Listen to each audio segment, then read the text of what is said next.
माँ 1 किलो पनीर से क्या होगा? गोपाल 2 किलो पनीर लेकर आना।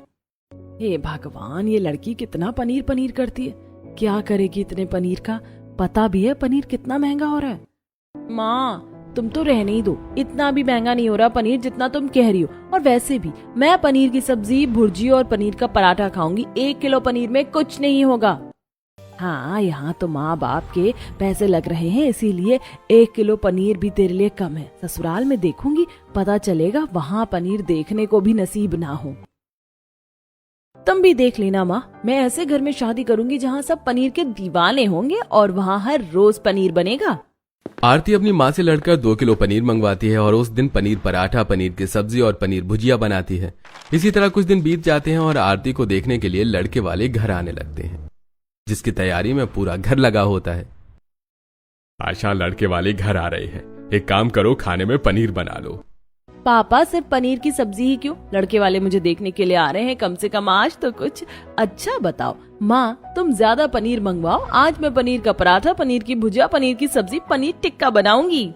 आरती के कहने पर अब उसके पिता 5 किलो पनीर घर में लेकर आते हैं, जिसके बाद आरती कुछ पनीर को सब्जी के लिए काट लेती है, कुछ पनीर कद्दूकस कर लेती है और कुछ पनीर के बड़े बड़े टुकड़े कर उन्हें शिमला मिर्च और प्याज के साथ लगाकर अच्छे से सेकती है। कुछ देर बाद कद्दूकस के हुए पनीर को आटे में भरकर पनीर का पराठा बनाती है और अलग से थोड़ी सी ग्रेवी तैयार करती है, जिसके बाद वो कढ़ाई में पनीर की सब्जी बनाती है और इस तरह पनीर की भुर्जी तरह की डिश बनाती है। कुछ देर में लड़के वाले घर आते हैं, जहां वो लोग आरती को देखकर उसे पहली ही नजर में पसंद कर लेते हैं और जब पनीर की डिश खाते हैं तो खाने की काफी तारीफ करते हैं। माँ, हमारी होने वाली भाभी ने पनीर की सारी डिशेस कितनी अच्छी बनाई हैं। लगता है भाभी को भी पनीर बहुत पसंद है। सच में बहन जी, हमारी होने वाली बहू के हाथ में तो जादू है। उसने पनीर की ऐसी डिश बनाई है जो हमने कभी नहीं खाई। सही कहा आप लोगों ने, हमारी बेटी को पनीर बहुत पसंद है और वो पनीर के एक से बढ़कर एक बढ़िया डिश बनाती है। हमारे घर में भी सबको पनीर बहुत पसंद है और हम तो खुश नसीब है जो हमें ऐसी बहू मिली जो पनीर की डिश बनाना जानती है। इस तरह लड़के वाले आरती को पसंद करके रिश्ता पक्का करके चले जाते हैं। समय गुजरता है और बहुत जल्द आरती की शादी पंकज से हो जाती है। बहू, तुम्हारा हमारे घर में स्वागत है। मैं इस घर की सबसे बड़ी हूँ और तुम्हें तुम्हारी सास, चाची सास, काकी सास, तुम्हारी नंद, देवर कोई भी परेशान करे तो तुम मुझे बताना। आखिर तुम हमारे घर की पहली और सबसे बड़ी बहू जो हो। भाभी चलो, मैं आपको आपका कमरा दिखा देती हूँ। बाकी की बातें तो होती रहेंगी, वैसे भी हमारी फैमिली बहुत बड़ी है। अब तुम्हारी भाभी है, तुम्हारे ही साथ रहेगी। भाभी को आराम करने दो, कल हमारी बहू की पहली रसोई है और बहू को सुबह जल्दी भी उठना है। शोभा के कहने पर काजल करिश्मा अपनी भाभी को उनके कमरे में ले जाती है, जहां पंकज और आरती काफी देर बात करते हैं। हमारा परिवार तो बहुत बड़ा है। कल मेरा ससुराल में पहला दिन है। आप मुझे बताओ ना घर वालों की पसंद और नापसंद के बारे में। अरे तुम घबरा क्यों रही हो? धीरे धीरे तुम्हें सबकी पसंद नापसंद के बारे में पता चल जाएगा, क्योंकि हमारे घर में सभी के ऑलमोस्ट पसंद सेम ही है, तो तुम्हें घबराने की जरूरत नहीं है। अब सो जाओ, कल तुम्हें सबकी पसंद नापसंद का पता चल जाएगा। सोचा था इनसे पूछकर कल पहली रसोई में सबकी पसंद का खाना बनाकर उनका दिल जीत लूंगी, पर इन्होंने तो सस्पेंस में डाल दिया मुझे और खुद सोने के लिए तैयारी कर रहे। मैं भी सो जाती हूँ। हे भगवान जी, सब कुछ आपके ऊपर है। आरती सब कुछ भगवान पर छोड़कर सो जाती है और सुबह 5 बजे उठती है और रसोई में जाकर चावल, आटा और कुछ सब्जियां काटना शुरू कर देती है। तभी वहां आरती की सास अपनी दोनों देवरानी के साथ आती है और अपनी बहू को डरा सहमा घबराया हुआ देखकर तीनों देवरानी जेठानी हंसने लगती हैं। दीदी, हमारी बहू कितनी डरी और सहमी हुई है, और बहू इतनी सारी सब्जियां क्यों काट रही हो? वो माँ जी, दरअसल आज मेरी पहली रसोई है और मुझे इस घर में किसी की भी पसंद नापसंद के बारे में नहीं पता, इसीलिए सोच रही हूँ कि 5 तरह की सब्जी, 3 तरह की दाल और 2 तरह के चावल, रोटी और छोले भटूरे जैसे पकवान बना लूं। बहू, इतना परेशान होने की जरूरत नहीं है। इस घर में सभी को पनीर बहुत पसंद है। अब तुम देख लो पनीर का क्या क्या बना सकती हो। पर हाँ, पनीर का जो भी बनाना वो 36 आइटम होनी चाहिए। हमारे घर में पनीर के 1-2 नहीं बल्कि 36 आइटम बनाए जाते और सबको वही पसंद है। क्या?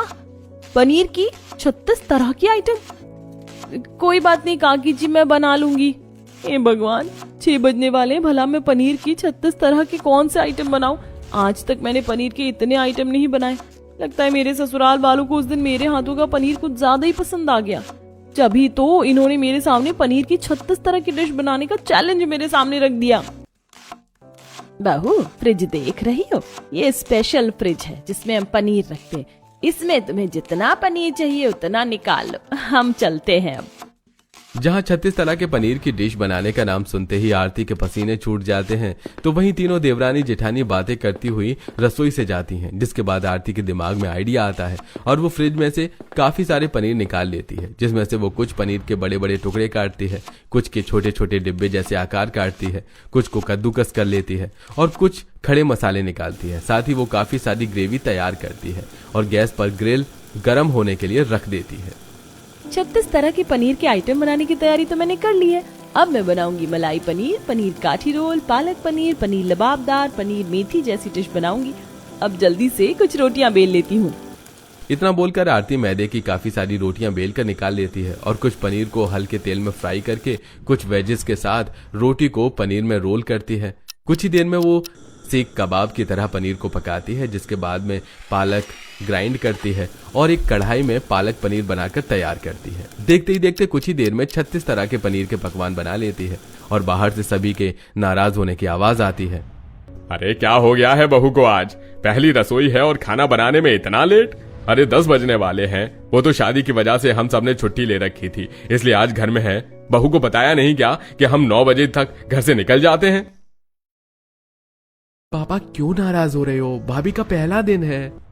सुरेश, तुझे बड़ा गुस्सा आ रहा है? बहू का पहला दिन है, पहली रसोई में थोड़ा समय तो लगता ही है। माफ करना, आज मेरी पहली रसोई है और मैं खाना बनाने में लेट हो गई। दरअसल मुझे पता नहीं था आप सबको क्या पसंद है और मैं कुछ और बनाने की तैयारी कर रही थी। फिर माँ जी ने आकर बताया कि सभी को पनीर पसंद है, इसीलिए मैंने पनीर की 36 तरह की डिश बनाई, जैसे पनीर राइस, पनीर बटर मसाला, पनीर लबाबदार। कोई बात नहीं बहू, आज तेरा पहला दिन है और इतना बड़ा परिवार है। अब तू खाना लगा दे, क्योंकि खाने की खुशबू बहुत अच्छी आ रही है और पनीर तो मेरे इतने फेवरेट है कि मैं कच्चा पनीर खाती हूँ पूरे दिन में 4 बार। वाह भाभी, आपने पनीर सलाद भी बना डाला, ये तो मैं पहली बार खाने वाली हूँ। खाने की खुशबू इतनी अच्छी होती है कि सभी का गुस्सा ठंडा हो जाता है और वो लोग खाने को सूंघने लगते हैं। सच में तुम्हारे खाने की खुशबू तो इतनी अच्छी है कि मेरी तो भूख ही बढ़ गई। लगता है छोटे चूहे से पेट में बड़े चूहे आ गए हैं। मैंने आप सबको खाना परोस दिया है, अब आप सब खाना शुरू कीजिए। अब सभी खाना शुरू करते हैं और 36 तरह के पनीर के पकवान खाकर आरती की काफी तारीफ करते हैं। भाभी, इतना स्वादिष्ट खाना तो आज तक माँ, चाची, दादी भी नहीं बना पाई, जितना अच्छा आपने बनाया है। मजा आ गया। अब समझ में आया बहू क्यों तुम्हें खाना बनाने में इतना समय लग गया। अब इतना स्वादिष्ट खाना बनाओगी तो समय तो लगेगा ही। सभी घर वाले आरती की काफी तारीफ करते हैं और अपनी तारीफ सुनकर आरती भी काफी खुश होती है।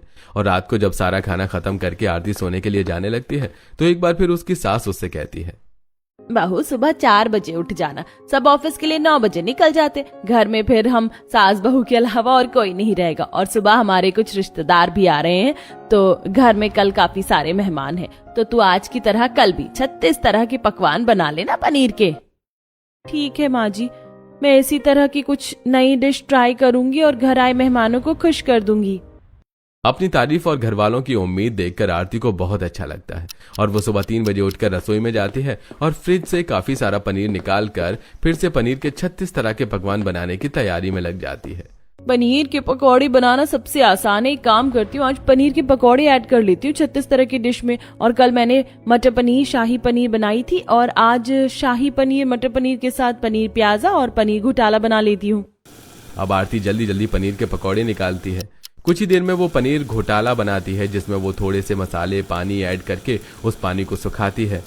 कुछ ही देर में वो मटर पनीर की सब्जी बनाती है और इस तरह देखते ही देखते वो 36 तरह के पकवान बनाकर तैयार कर लेती है। और जब पूरा परिवार मेहमानों के साथ डाइनिंग टेबल पर बैठता है तो अकेली आरती सबको खाना सर्व करती है और ये सब करते हुए वो काफी थक जाती है। शांति बहन, बहू तुम्हारी बड़ी गुणी और संस्कारी है। बताओ जरा, इतने सारे लोगों के लिए बहू ने अकेले ही सुबह के 9 बजे तक पनीर के 36 तरह के पकवान बना डाले और सब कुछ लाजवाब है। आंटी, मेरी माँ की पसंद है। मेरी माँ बंद आंखों से भी सही और गलत लड़की की पहचान करना जानती है, तो जाहिर सी बात है वो अपने घर के लिए एक परफेक्ट बहू ही चुनेंगी। वो सब तो ठीक है करिश्मा, पर भूल मत शांति, तेरी माँ होने से पहले मेरी बहन है। घर वालों की बातें सुनकर आरती को काफी अच्छा लगता है। कुछ देर में सभी मेहमान चले जाते हैं और एक बार फिर आरती रसोई में जाकर सारे गंदे बर्तन साफ करती है और खुद आराम करने के लिए चली जाती है। और अगली सुबह जब वो फिर से रसोई में खाना बनाने के लिए जाती है तो उसे पनीर के 36 तरह के पकवान बनाने को कहा जाता है। क्या आज भी पनीर के 36 तरह के पकवान बनाने हैं? पर घर में तो आज सिर्फ 4-5 किलो ही पनीर बचा है। क्या सिर्फ 4-5 किलो पनीर है? गोपी, काजल, करिश्मा ने तुम्हें बताया नहीं कि हमारे घर में बहू खुद पनीर बनाती है? बहू, हमें तुमसे ये उम्मीद नहीं थी। अगर सासू माँ को पता चला ना तो तुम्हारी खैर नहीं। अब जल्दी से पहले दूध फाड़कर पनीर बनाओ और जो पनीर रखे हैं उसका कुछ पकवान बना लो जब तक पनीर ना बन जाए। अपनी तीनों सास की ऐसी बातें सुनकर आरती की आंखों में आंसू आ जाते हैं। जहां आरती ससुराल में 36 तरह का पनीर का पकवान बनाकर खुश थी, अब वो दूध फाड़ते हुए खुद से कहती है, कितना बड़ा दूध का भगोना रखा। इतना दूध तो मेरी शादी में भी खर्च नहीं हुआ होगा जितना कि ये लोग मुझसे पनीर बनवा रहे हैं। मुझे पनीर पसंद था और मैं चाहती थी कि मेरा ससुराल भी ऐसा हो, पर मैंने कभी ये नहीं सोचा था कि मुझे ऐसा ससुराल मिल जाएगा जो पनीर का 36 तरह का पकवान खाता है। अब आरती दूध फाड़कर उसकी मलाई को एक सूती कपड़े में कसकर बांध देती है और एक्स्ट्रा पानी फेंक देती है और उसे फ्रिज में रख देती है। साथ ही वो पहले की रखी हुई पनीर को निकाल कर उसकी डिश बनाती है और पूरा दिन आरती का रसोई में ही निकल जाता है। अब इसी तरह कुछ दिन बीत जाते हैं और एक दिन वो अपनी दोस्त से बात करती है। यार, जब से तेरी शादी हुई है तू तो हमें भूल ही गई। हम जानते हैं तेरी शादी अच्छे घर में हुई है, पर इसका मतलब ये तो नहीं कि तू हमें याद ही ना करे। याद करने के लिए टाइम भी तो होना चाहिए। क्या बताऊं मैं तुझे, मेरे ससुराल वाले इतने पनीर के शौकीन हैं कि मुझे वो 36 तरह की पनीर की डिश बनवाते हैं। और तू यकीन नहीं करेगी, पनीर भी मुझसे खुद ही घर में बनवाते। मेरा पूरा दिन रसोई में खड़े खड़े चला जाता है। सुबह 3 बजे उठना पड़ता है। मेरे पास तेरे लिए एक आइडिया है। तो एक काम क्यों नहीं करती? जब तेरे घर के सारे लोग ऑफिस चले जाते हैं और तेरी सारी सास दिन में सोती है, तब तू बाहर जाकर दूध बेच दे और पनीर खरीद ले। ऐसे तेरा काम आसान होगा। सच में यार, तूने क्या आइडिया दिया है। आरती प्रिया से बात कर रही होती है, जिस वजह से वो सही से पनीर नहीं बना पाती। कुछ देर में जब उसकी चारों सास आती हैं तो वो खराब पनीर देख आरती पर नाराज होती हैं। बहू, मैंने तो सोचा था तुम बहुत गुणी और संस्कारी हो, पर तुमने इतना सारा दूध और पनीर बर्बाद कर दिया। तुम्हारे इस 10 पोटली पनीर में से सिर्फ 5 ही पोटली पनीर सही है और ये बाकी 5 खराब हैं। अब बताओ तुम इसका क्या करोगी? दादी, अब चिंता मत कीजिए, मैं बर्बाद नहीं जाने दूंगी। मैं इन पनीर से पनीर का पराठा, भुजिया और पनीर घोटाला जैसी रेसिपी बना दूंगी। क्योंकि आरती पनीर की हर तरह की डिश बनाना बहुत अच्छे से जानती थी, इसलिए घर वाले शांत हो जाते हैं। इसी तरह एक दिन आरती अपनी दादी सास के सोने का इंतजार करती है। दादी सास के सोते ही तीनों सास टहलने के लिए बाहर चली जाती हैं। आरती के देवर और नंद भी कॉलेज में होते हैं, साथ ही ससुर और पति ऑफिस, और इसी का फायदा उठाकर आरती सारा दूध ले जाकर सेंटर पर बेच देती है और मिले हुए पैसों से पनीर खरीद कर लाती है और खुद घर में जाकर आराम करती है। कितना अच्छा लग रहा है आज आराम करके।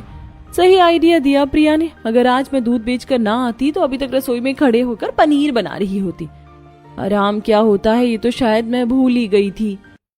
इस तरह आरती कुछ देर आराम करती है और शाम होते ही रसोई में पनीर के 36 तरह के पकवान बनाने के लिए खड़ी हो जाती है। अब समय यूं ही बीतता है और प्रिया इसी तरह घर वालों को चकमा देती है। ऐसे ही एक दिन दादी सास दवाई खाकर दोपहर में सोती हैं तो सीधा शाम को उठती हैं। मेरी तीनों सास भी कभी मंदिर तो कभी सत्संग के लिए चली जाती है और सीधा शाम को आती है और घर में कोई नहीं रहता। अगर मैं खुद पनीर के 36 तरह के आइटम ना बनाकर ऑर्डर कर दूं तो किसी को क्या ही पता चलेगा। वैसे भी दूध से महंगा पनीर है तो मैं दूध बेचकर पनीर लूंगी और पनीर बेचकर खाना ऑर्डर करूंगी और खुद पूरा दिन आराम, और घर वालों को पनीर के 36 तरह के पकवान ऑर्डर करके खिलाती रहूंगी। आरती अब एक नया प्लान बनाती है और अब ऐसा ही करती है। जो भी कहो आरती, जैसे जैसे तुम पुरानी हो रही हो तुम्हारे हाथों का स्वाद बढ़ता जा रहा है। अब बहू हमारे घर में पूरी तरह से ढल चुकी है। सच में भाभी, आपका जवाब नहीं। ये तो सच है, मेरा जवाब नहीं। कितने बेवकूफ हैं ये लोग। अब मैं बस पूरे दिन आराम करती हूँ और माँ जी जो मुझे दूध और सामान के पैसे देती हैं उससे मैं इन्हें ही बाहर से पनीर के 36 तरह के पकवान ऑर्डर करके खिलाती हूँ। धीरे धीरे आरती की चालाकी बढ़ने लगती है और इस बात से अनजान घर वाले आरती को पकड़ भी नहीं पाते और एक दिन करिश्मा की तबीयत खराब हो जाती है। चिंता मत कीजिए, बाहर का तेल मसाला खाने की वजह से तबीयत खराब हो गई है। मैंने दवाई दे दी है, ठीक हो जाएंगी, पर अब से बाहर का खाना बंद करना होगा। सब बाहर के पनीर खा रहे हैं, फिर ये अकेले कैसे बीमार पड़ गई। अगर किसी को मेरी सच्चाई पता चल गई तो मेरी खैर नहीं। देख लिया हमारी बात ना सुनने का नतीजा, और खा बाहर का। पर माँ मैं सच बोल रही हूँ, पिछले 2-3 महीने से मैंने बाहर का कुछ नहीं खाया। भाभी इतना टेस्टी खाना बनाती है, मैं बाहर क्यों खाऊंगी। करिश्मा सबसे बोलती है कि वो बाहर का नहीं खाती, पर कोई भी उसकी बात पर विश्वास नहीं करता। और एक दिन उमा हिसाब करती है और इस बार ज्यादा खर्चा देखकर पूरे परिवार को बुलाकर उनसे कहती है, तुम सब बहुत खर्च करने लगे हो, हम इतने अमीर नहीं है कि इतना पैसा सिर्फ खाने में खर्च करें। शांति बहू, अब से हम 36 तरह का पनीर नहीं खाएंगे। घर में 15 लोग हैं, परिवार के हिसाब से ही पनीर की डिश बनेगी। उषा की यह बात सुनकर आरती बहुत ज्यादा खुश हो जाती है। समय यूं ही गुजरता है और ऐसे ही एक दिन उषा जब सो रही होती है और घर में कोई नहीं होता तो आरती 36 तरह का पनीर का डिश ऑर्डर करती है, जिसमें मटर पनीर, शाही पनीर, पनीर लबाबदार, पनीर टिक्का, पनीर घोटाला, पनीर रोल, पनीर बटर होता है। पर तीनों सास उस दिन घर जल्दी आ जाती हैं और तभी डिलीवरी बॉय खाना लेकर आता है। आरती जी के नाम पर 15 लोगों के लिए पनीर के 36 तरह के पकवान हैं। क्या बहू ने पनीर के पकवान ऑर्डर करे? इसका मतलब इतने दिनों से बहू जो हमें लाजवाब खाना खिला रही है वो सारे होटल के हैं। अब समझ में आ रहा है करिश्मा की तबीयत कैसे खराब हुई। सच कह रही थी वो, उसने बाहर का खाना छोड़ दिया है। हमारे घर में करिश्मा ही है जो बाहर का खाना हजम नहीं कर पाती, इसीलिए उसकी तबीयत इतनी जल्दी खराब हो गई। आरती बहू, आरती बहू, इधर आओ। दीदी, आप घर के मर्दों को फोन करके बुलाओ। शोभा की आवाज सुनकर आरती भागती उनके पास आती है और उनके हाथों में खाना देखकर समझ जाती है कि उसकी चोरी पकड़ी गई है। कुछ ही देर में घर के सारे मर्द और बच्चे भी घर आ जाते हैं। सबके सामने बेचारी आरती मुंह लटकाकर बैठी होती है और सब उसे सुना रहे होते हैं। आरती, तुमने ऐसा क्यों किया? तुम हमें एक बार कहकर तो देखती कि तुम्हें हमारे लिए खाना बनाने में प्रॉब्लम है। भाभी, हम आपको कितना अच्छा समझते थे, आपकी तारीफ करते हुए नहीं थकते थे, और आप हमें बाहर से खाना ऑर्डर करके खिला रही हैं। तभी मैं बोलूं हिसाब में इतनी गड़बड़ कैसे हो गई। सुरेश, विनोद, अभी इसके मायके वालों को फोन करो और इसकी इस करतूत के बारे में बताओ। पूरा परिवार जब आरती पर भड़क रहा होता है तभी वहां उनकी एक पड़ोसन आती है और आरती का साथ देती है और साथ ही घर वालों की नाराजगी देखकर उन सभी से कहती है, आप लोग इतनी बड़ी बड़ी बातें करते हैं कि कोई प्रॉब्लम थी तो मुझे बताती, और आज जब बहू की प्रॉब्लम पता चली तो उसे सुना रहे हो। अरे अपनी बहू की थोड़ी फिक्र तो करो, वो अकेली कैसे तुम लोगों के लिए 36 तरह का पकवान बनाती है, वो भी खुद पनीर बनाकर। बहन, तुम हमारे घर के मामले से ना दूर रहो, और हमें शर्म आ रही है अपनी बहू पर। उसने अपनी प्रॉब्लम अपनी पड़ोसी को बताई, हमें नहीं। अगर मैं आप लोगों को सच बताती तो क्या होता, आप लोग मुझे ही सुनाते। एक दिन पनीर खराब हो गया तो आप लोगों ने मुझे डांटा। मैं ससुराल में नई थी, मैं नहीं जानती थी कि घर की बहू खुद पनीर बनाती है। गलती आपकी बेटियों की थी, पर डांट किसको पड़ी? मुझे। घर में आपने इतने मेहमानों को बुला लिया और मुझसे पनीर के 36 तरह के पकवान बनवाए। कभी सोचा आप लोगों ने कि मुझ पर क्या बीतेगी? आप मेरे माँ बाप को क्या बुलाएंगे? मैं खुद जा रही हूँ उनके पास, और अब आप तीनों खुद संभालना अपनी रसोई। इतना बोलकर आरती अपना सामान लेकर घर छोड़कर चली जाती है, जिसके बाद शोभा, शांति और सुमित्रा अपनी रसोई खुद संभालती हैं। पर इन कुछ महीनों में घर वालों को आरती के हाथ के खाने की आदत हो चुकी थी, इसलिए जब वो तीनों सास बहू मिलकर 36 तरह के पनीर के पकवान बनाती हैं तो कोई नहीं खाता। इस खाने में वो मजा नहीं है जो भाभी के खाने में है। मुझे भी कुछ खास भूख नहीं है। दीदी, बहू खड़े खड़े सभी के लिए कैसे 36 तरह के पनीर के पकवान बनाती थी, मेरी तो कमर ही टूट गई। हमने बहू को डांट कर गलती करी। सही कह रही थी हमारी पड़ोसन, हमें अपनी बहू को बुला लेना चाहिए और उसकी प्रॉब्लम को समझना चाहिए। जब घर वालों को आरती के हाथों का खाना नहीं मिलता तो वो लोग दुखी हो जाते हैं और उन्हें अपनी गलती का एहसास होता है, और एक बार फिर वो लोग आरती को घर बुलाते हैं और इस तरह वो लोग आरती से पनीर के 36 तरह के पकवान न बनवाकर उसे उसकी पसंद का खाना बनाने को कहते हैं, जो देख आरती को बहुत अच्छा लगता है और वो सभी के लिए पहली बार छोले भटूरे, नान, कुलचे, दाल चावल जैसी डिश बनाती है जिसे पूरा परिवार हंसी खुशी खाता है।